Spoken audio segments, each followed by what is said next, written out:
పడినటువంటి మూర్తి.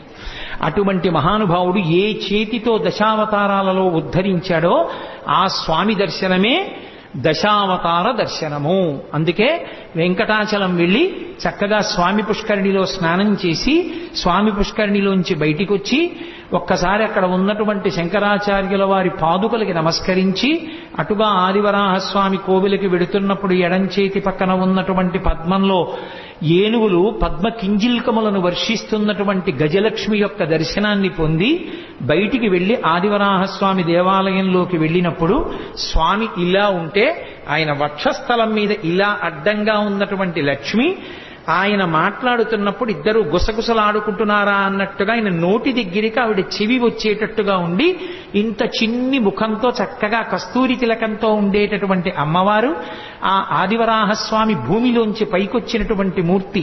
ఆ ఆదివరాహస్వామి దర్శనం